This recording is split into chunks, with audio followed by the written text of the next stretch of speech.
and gentlemen, are you ready? The guy I'm about to call on stage is one of the greatest comedians that I've ever met. This guy is funny. He's been on TV. You know him, you love him, he's funny. He comes from a family of a legendary comedian. His father was a comedian. So, put your hands together for one of the funniest guys that I've ever met, JB, aka Masanduku Jr.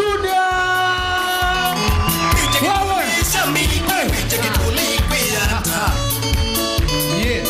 Kukonda la Vini. Ati Kukonda. Wait, Vini Chibukizi, who are you to judge? Who is? Who are you to judge? Ati nimekonda. Have you seen how short this guy is?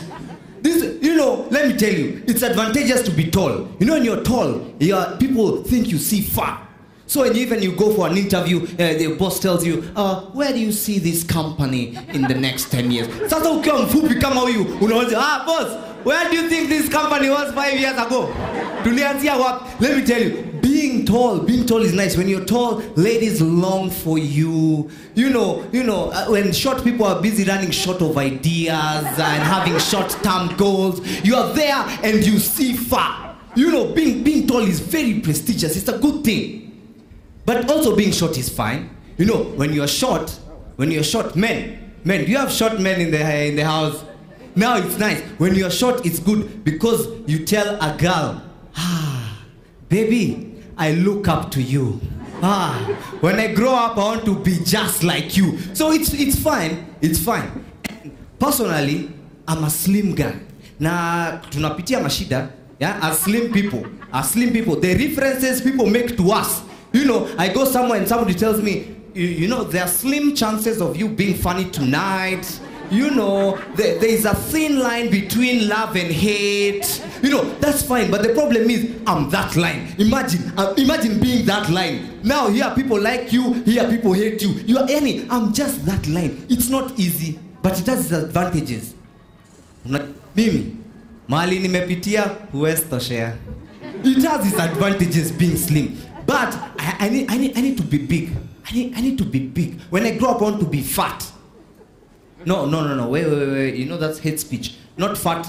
I'd like to be horizontally exaggerated. When I grow up, I want to be horizontally exaggerated. Big people get big checks. They drive big cars. They think big. If I was a big person, you'd probably call my name twice. Like JB. Like Miguna. Miguna is a big guy. You can't call him Miguna. You can't. You have to call him Miguna because this is a big guy writing big books and doing big escapes. Miguna is a big. Miguna. This guy, I love this guy. He reminds me of the days. When you're in high school, then you tell someone, okay, if you're a man, cross this line. Cross. Then they cross. Oh, you have crossed. Cross this one. It's the same thing as telling people, come baby, come. Then you run to a stream. That's Miguna. This guy, he's a big guy. He's changed the way we communicate. Previously, I used to tell my girlfriend, come baby, come. But nowadays, I just say, Miguna, and she knows what I mean. She knows where I'm coming from. This guy has changed the way we communicate. Even ukishtuka nowadays, you say, OMG, oh, Miguna. This guy has changed the way we communicate. He's all over. You making jokes about him. Ati jinga ni kusema double M ni Miguna. I wish you even make jokes about this. Is a big guy doing big things. Even he's changed the system. I've heard people are being told, tunga sentensi ukitumia jina Miguna. Unajua, mi kuna venye nafikiri. Nafikiri preso atashinda Big Brother. Because kuna venye najua it is impossible to evict an African president. That's Miguna for you. And I'd like Miguna to be, Miguna, if he's supposed to be elected, I'll vote for Miguna. I'll vote for him. I'll vote for this guy. Nowadays we have freedom of speech. Our presidents, you give them nickname. You don't have to say Emilio Mwai Kibaki. You just say, my guy Obax. Obax is my guy. Obako, Kibax, Kibi, all sorts of names. Now if Miguna wants to be president, you have to get him nicknames as well. Like Gush. Yeah. Gush, my guy. Yeah. Mix. You know, Goon. Yeah, Goon. That's our president, Goon. He's a big guy. You know, I'm so sorry. You know, forgive my manners. Slim people, tunatabia mbaya. I'm so sorry. Thank you so much for coming out. Appreciate yourself for coming out. Wow, you guys look beautiful. You look absolutely amazing. Most of you. Now the rest of you, don't worry, you're blended in nicely. I can't blend. You know, it's like fruit salad. You know, fruit salad, you'd find some good fruits, like grapes and apricot. Am I talking to someone tonight? I love unaweza pata machungwa. It's just there for fiber. You know, or pineapple. Who puts pineapple in a fruit salad? So I'm telling you, you're looking good. Wow, you're blended in nicely. It's amazing. Now, you know, do you know why you guys are here, by the way? I tell you guys why you're here. Now, you are here today, yeah? So that together we can celebrate my father. No, I'm not selfish. No, listen, if you are a dad, or you need to celebrate your dad, just celebrate your dad. You know, women have taken everything. You know, KWFT, Women's Day, Valentine's, Mother's Day, Girls' Day, Save the Girl Child Day. Every day, any day that ends with Y is for ladies. So today, men, today I just want us to have 2 hours. So appreciate yourself if you're a man. You know, today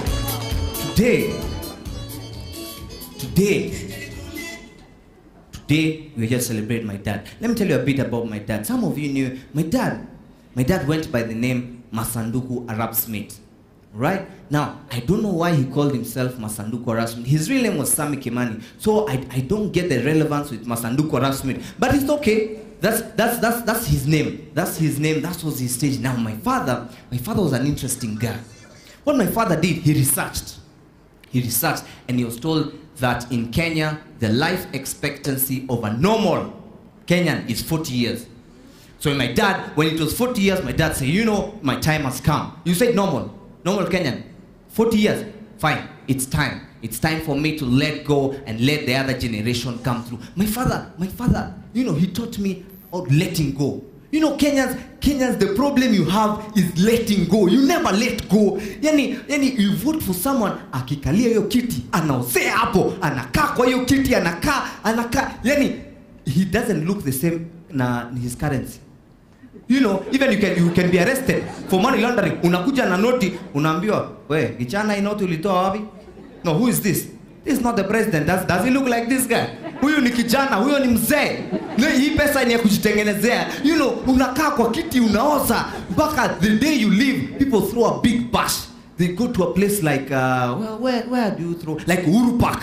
You go to Uhuru Park and you start singing Yote Yawezekana. You know, because guys are like, my father was not a Yote Yawezekana kind of a guy. He used to let go. You know, letting go. Kenyans, let go of your fake phones before we take them from you. Just let go. Let go of these things. You know, you are there, and unakaza kutuma IMEI number. By the way, it's not called an email number. You might be sending the wrong message. At email number. What's your email number? My email number. My email number is like 3 times a day. That's my email number. Wait, it's not an email number. You're sending the wrong message. It's like IMEI number. And then, you know, when you send this text message, you get a reply. You told, dear customer, the number you sent is valid. You have a Nokia N9 by Nokia Corporation. Very nice. But now some of you, you know very well where you bought that phone. You know, but utachikaza tu, you are still sending. So when these guys reply, they tell you, surely customer, surely. You know, there's no way an iPhone can go for 3,999 surely. So just invest in a good phone. But, you know, letting go. You know, letting go. It's time to let go. Man, if your wife is battering you, let go. Let go. You know, like this guy in Nyeri. You remember the guy in Nyeri? The guy, Ule, yeah, now he's doing posters for Sengenge ni Ngombe. You know him? You know that guy? That guy said, you know, it's time and I'm ready to remarry. Well, I mean, what's the worst that could happen? So, yeah, this guy decided he's going to remarry. And, you know, because he let go. And what's up with Nyeri County? Did you guys, by the way, did you know that Onyancha went to Kenyatta High School, which is in Nyeri? And the other day, there was this guy in Nyeri. who cooked his friend. Literally, as in alimpika, he was supper. He was part of the meal. You can imagine walking with this guy, you're going home. And I said, hey, eka maji ugali, niko na nyama nakuja. Hey, it's crazy. Kenyans, just let go. Let go. Be like my father. You know, my father said, you know, it's 40 years, it's time for me to let go. Now there's something interesting. The time my father went, by the way, the day we laid him to rest, yeah? That day, I was only 9 years old. I'm giving the ladies time to calculate my age. You know, 98, 9 years old. Mungeniuliza ningewaambia. But now that you took it upon yourself, some of you are shocked. Gosh, wow. I thought he's 16. I get that a lot. No. Yeah, but that day we laid him to rest was the 7th of August, 1998. I'm serious. Isn't that a familiar day? You know, and now, let me tell you, my father's funeral, Ilija. Wow. What? Nikama ya Jordan as I totally put it together. You know, I don't know the thing about Kenyans. Your funeral, let me tell you, they will come, all of them. It's like they're confirming you're gone. They even come to view.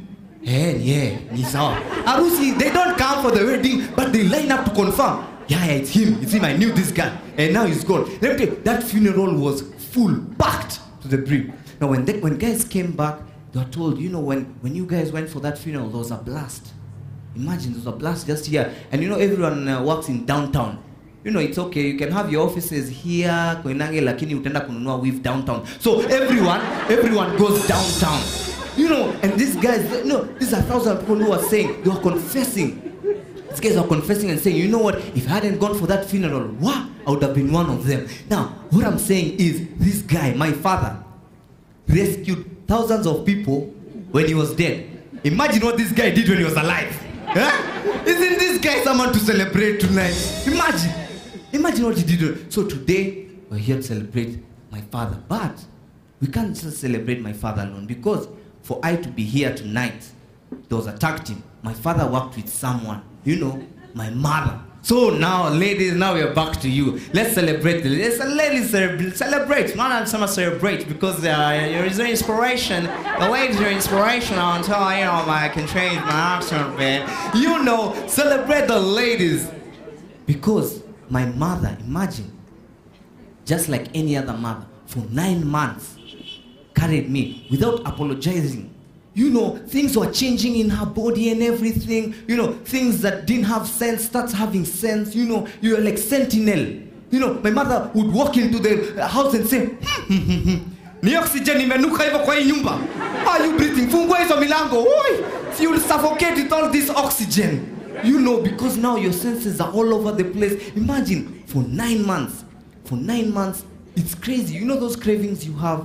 Serious craving. You know you want a Coke, a cold Coke from Mama Rosie. If you bring me a Coke from Nakumat, I'll know. You know, these cravings, my mother for 9 months, without apologizing, carried me until I came forth. Now, when I was born, my dad was 31 years old. There, hesabu ina match, 9 years, 98, from being born, 31, 40, it's much, 31 years. It's matching, Tuko pamoja. I believe tuko pamoja, yeah.